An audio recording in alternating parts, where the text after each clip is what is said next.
ವಿಚಾರದಲ್ಲಿ ಒಂದು ವಿಚಾರ ಹೇಳಿರು, ನಾವು ಕಳ್ತನ ಮಾಡಬೇಕು. ಏನನ್ನ ಕಳ್ತನ ಮಾಡಬೇಕು?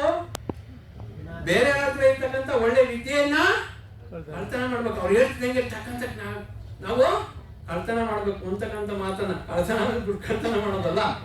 ಈ ತರದ ಒಂದು ಜ್ಞಾನ ನಾವು ಕೊಡ್ಕೊಂತ ಹೋದ್ರೆ ನಮ್ಮ ಇಲ್ಲಿ ಏನು ಈ ರೋಗಿಗಳು ಏನು ಸ್ಯಾಟಿಸ್ಫ್ಯಾಕ್ಷನ್ ಅಂತ ಹೇಳ್ತಾ ಇದ್ರಲ್ಲ ಅದು ಆ ರೇಟು ಜಾಸ್ತಿ ಆಗ್ತದೆ. ಮತ್ತೆ ಸಂಘ ಸಂಸ್ಥೆ ಯಾಕಬೇಕು ಅಂತಕ್ಕಂಥದ್ದು 92%ಗೆ ನಮ್ಮ ಆಸಕ್ತಿ ಯಾಕೆ ತೋರಿಸಲ್ಲ ಅಂದ್ರೆ, ಕೆಲವರಲ್ಲಿ ಬಿಡಪ್ಪ ನಾನು ವಯಸ್ಸಾಗಿದೆ. ಒಂದು ನಾವು 2002ರಲ್ಲಿ ನಮ್ಮ ತಾಲೂಕಿನಲ್ಲಿ ನಾನು ಪ್ರವಾಸ ಪೂರ್ತಿ, ಅವತ್ತು ಸುಸ್ಕಿ ಸಮರ ಇತ್ತು ನನ್ನ ಹತ್ರ ಗಾಡಿ, ಇಡೀ ತಾಲೂಕನ್ನು 5,000 ರೂಪಾಯಿ ಪೆಟ್ರೋಲ್ ಅವತ್ತೇ ಸುಟ್ಟಿದ್ದೀನಿ. ಎಷ್ಟೋ ಜನ ನಮ್ಮಲ್ಲಿ ಬರಲ್ಲ ಸರ್, ವಾಪಸ್ ನೀವು ಸಂಘಕ್ಕೆ ಬರ್ಲಿ ಅಂದ್ರೆ ಎಷ್ಟೋ ಜನ ಬರಲ್ಲ.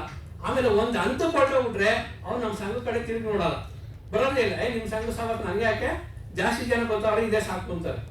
ಈ ತರದ ಒಂದು ಮನೋಭಾವನೆ ಕೆಲವರಲ್ಲಿ ಇದೆ. ಆಮೇಲೆ ಈ ಎಲೆನ ತೋರಿಸ್ಬಾರ್ದು, ವಾಸಿ ಆಗಲ್ಲ ನೋಡಿ. ದಯವಿಟ್ಟು ಈ ಒಂದು ಮನೋಭಿಪ್ರಾಯದಿಂದ ದೂರ ಬರೋಣ. ಹಿಂದೆ ಏನೋ ಇತ್ತು ಗೌಡಿಕೆ, ನಾನೇ ನನ್ನ ಬರ್ಲಿ ಎಲ್ಲ ಜನ ಅಂತಕ್ಕಂಥ ಒಂದು ಇದನ್ನು ಇಟ್ಕೊಂಡಿದ್ರು. ತೋರ್ಸದೆ ವಾಸಿ ಆಗಲ್ಲ ಅಂತಕ್ಕಂಥ ಮನೋಭಾವನೆಯನ್ನು ನಾವು ಖಂಡಿತ ಬಿಟ್ಟು, ಯಾರ ಆಸಕ್ತಿಯಿಂದ ಎಲ್ಲರಿಗೂ ಹೇಳ್ಕೊಡ್ಬೇಡಿ, ಯಾರು ಆಸಕ್ತಿಯಿಂದ ಬರ್ತಾರೆ ಅವ್ರಿಗೆ ಕಲ್ಸೋಣ. ಕೆಲವರು ಕೇಳಿ ಏನಂತಾರೆ ಗೊತ್ತ, ಕೆಲವರು ನಿನ್ ಕೆಲಸ ನೀನ್ ಮಾಡಯ್ಯ, ನನ್ನ ಕೆಲಸ ನಾನು ಮಾಡ್ತೀನಿ, ನಾನು ಕಲ್ತಿರೋ ವಿದ್ಯೆ ನಿನ್ಗೆ ಯಾಕೆ ಕಳ್ಕೊಡ್ಬೇಕು ಅಂತಾರೆ. ಅದಲ್ಲ ನಮ್ದು. ನಾವು ಕಲ್ತಿರ್ತಕ್ಕಂಥ ವಿದ್ಯೆನ 4 ಜನಕ್ಕೆ ಹಂಚಿದ್ರೆ ಖಂಡಿತ ಈ ಒಂದು ಪಾರಂಪರಿಕ ವೈದ್ಯ ಮುಂದಿನ ದಿನಗಳಲ್ಲಿ ಮುಂದಿನ ಪೀಳಿಗೆಗಳಿಗೆ ಮುಂದುವರಿತದೆ. ಇಲ್ಲ ಅಂತಂದ್ರೆ ಇಷ್ಟಕ್ಕೆ ಬಿಟ್ಬಿಡ್ತದೆ ಅಂತಕ್ಕಂಥ ಮಾತನ್ನು ಹೇಳ್ತಾ, RNS ವಿದ್ಯಾಸಷ್ಟು ಜಮೀನಿದೆ. ನಾನು ಗೊತ್ತಿದ್ದಂಗೆ ಮೇಡಮ್ಗೆ ಒಂದು ರಿಕ್ವೆಸ್ಟ್ ಮಾಡಿದೆ, ಈ ಜಾಗದಲ್ಲೆಲ್ಲ ಲಾವಂಚ ಬೆಳೀತಕ್ಕಂಥ ಒಂದು ವ್ಯವಸ್ಥೆ ಮಾಡಿ ಮೇಡಮ್. ಯಾರು ಹಾಕ್ತಾರ ಹಾಕ್ಲಿ, ಯಾಕೆ ಲಾವಂಚ ಬೆಳಿಬೇಕು ಅಂತಂದ್ರೆ ನೋಡಿ, ಮಳೆಯ ನೀರನ್ನ 80% ಅಬ್ಸರ್ವ್ ಮಾಡ್ತಕ್ಕಂಥ ಒಂದು ಸಸ್ಯ ಇದೆ ಅಂದ್ರೆ ಪ್ರಪಂಚದ ಮೇಲೆ ಅದು ಲಾವಂಚ ಗಿಡ. ನಾವು 100 ಬಿನ್ಗೆ ಒಂದು ಗಿಡಕ್ಕೆ ನೀರು ಹಾಕಿದ್ರು ಕೂಡ ಅರ್ಧ ಒಂದು ಚಂಬು ಹೋಗಲ್ಲ. ಯಾಕೆ ಅವಶ್ಯಕತೆ ಇದೆ? 1000 ನೋಡಿ ಬೋರ್ವೆಲ್ಗೆ ಹೋಗಿದ್ದೀವಿ ನಾವು. ಆ ಥರನೇ ಹೋದ್ರೆ ಮುಂದಿನ ಪೀಳಿಗೆಗೆ ನೀರಿಗಾಗಿ ಇದಾಗ್ತದೆ ಅಂತಕ್ಕಂಥ ಒಂದು ಮನೋಭಾವನೆ ಇದೆ. ಅಂಥದ್ದೆಲ್ಲ ನಾವು ಇದು ಮಾಡೋದು ನೋಡಿ. ಚರಂಡಿ ನೀರಿಗೆ ಪೂರ್ತಿ ಲಾವಂಚ ಉಂಡ್ಬಿಟ್ರೆ ಬರ್ತಕ್ಕಂಥ ನೀರು ಫಿಲ್ಟರ್ ಆಗಿ ಬರ್ತದೆ. ಸಂಶೋಧನೆಗಳನ್ನು ಮಾಡಿದ್ದಾರೆ. ಇಂಥ ಒಂದು ಇದನ್ನ ಬೆಳೆಸೋಣ. ಮತ್ತೆ ಎಲ್ಲ ಔಷಧಿ ಸಸ್ಯಗಳನ್ನು ನಾವೆಲ್ಲರೂ ಕೂಡ ಕಾಪಾಡೋಣ. ಎಷ್ಟೋ ಔಷಧಿ ಸಸ್ಯಗಳೀಗ ಪ್ರಕೃತಿಯಿಂದ ಕಣ್ಮರೆ ಆಗ್ತಾವೆ. ಬರೀ ಗರಗಲು ಸೊಪ್ಪು ಸಿಗ್ತಾ ಇಲ್ಲ, ನಾವು ಭೃಂಗರಾಜ ಸಿಗ್ತಾ ಇಲ್ಲ. ನಮ್ಮ ಏರಿಯಾದಲ್ಲಿ ಎಲ್ಲಿ ಹುಡುಕಿರೋನು ಒಂದು ಕಳೆನಾಶಕ ಹೊಡಿತಕ್ಕಂಥದ್ದು ಇಂಥದ್ದೆಲ್ಲ ಬಹಳಷ್ಟು ನಾವು ಪ್ರಕೃತಿನ ಹಾಳು ಮಾಡ್ತಾ ಇದ್ದೀವಿ. ಇದ್ರ ಬಗ್ಗೆ ಎಲ್ಲ ಕೂಡ ಗಮನ ಹರಿಸೋಣ. ಎಲ್ಲರೂ ಕೂಡ ಶ್ರಮ ವಹಿಸಿದೆ ಈ ಒಂದು ಪ್ರಕೃತಿನ ಉಳಿಸ್ಬೇಕು. ಒಂದು ಪ್ರಕೃತಿನಲ್ಲಿ ಏನು ಔಷಧಿ ಐತೆ ಅನ್ನೋದಕ್ಕೆ ನಾನು ಡಾಕ್ಟರ್ ಭೋಜನ ಸರ್ ಕಂಟ್ರೋಲ್ ಔಷಧಿ ಹಾಕಿದ್ನಲ್ಲ, ಅದರಿಂದ ಅದು ಗೊತ್ತಾಗ್ತದೆ. ಯಾರು ಕಂಟ್ರೋಲ್ ಔಷಧಿ ಹಾಕ್ಸ್ಕೊಬೇಕು ಅಂತ ಇದ್ದಾರೆ ನೋಡ್ರಿ, ಅವ್ರು ಬೇಕಾದ್ರೆ ಒಂದೇ ಒಂದು ಬಾಟಲ್ ತಂದಿರಿ, ಒಂದು 40-50 ಜನಕ್ಕೆ ಹಾಕ್ಬೋದು. ಬೇಕು ಅಂದ್ರೆ ಸೆಮಿನಾರ್ ಮುಗಿದ ಮೇಲೆ ಹಾಕೋಣ, ಯಾರು ಇಷ್ಟಪಡ್ತೀರ ಅವ್ರಿಗೆ. ಅದರಿಂದ ಗೊತ್ತಾಗ್ತದೆ ಪ್ರಕೃತಿನಲ್ಲಿ ಎಂತ ತಾಕತ್ತಿದೆ ಅಂತ.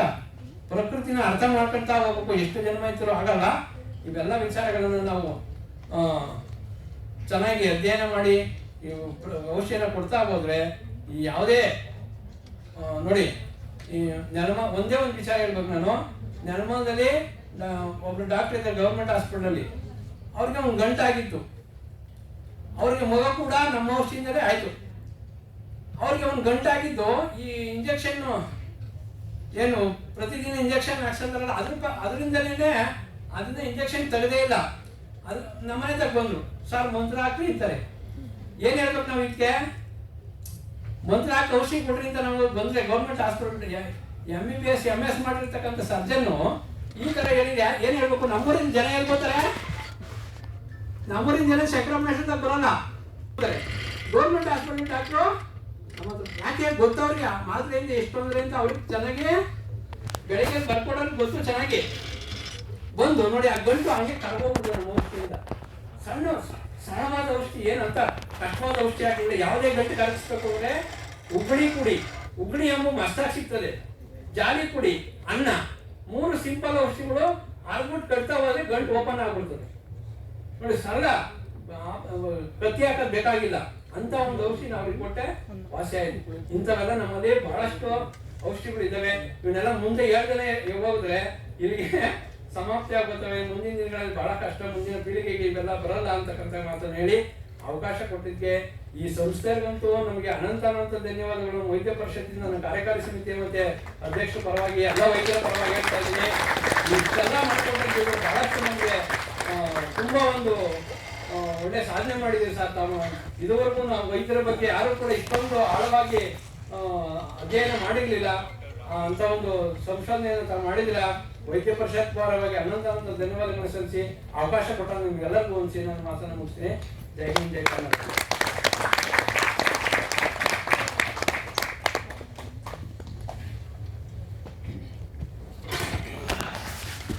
ಸಂಕಲ್ಪ ಮಿಶ್ರ ಅವರಿಗೆ ಧನ್ಯವಾದಗಳು. ಈಗ ಇದೇ ವಿಷಯದ ಕುರಿತು ನಡೆಯಲಿದೆ. ಈ ಚರ್ಚೆಯಲ್ಲಿ ನಿರೂಪಕರಾದ MBA ವಿಭಾಗದ ಸಹಾಯಕ ಪ್ರಾಧ್ಯಾಪಕರಾದ ಡಾಕ್ಟರ್ ರಚನಾ JR ಅವರು ಕೇಳುವ ಪ್ರಶ್ನೆಗಳಿಗೆ ಪ್ರತಿಕ್ರಿಯೆಯಾಗಿ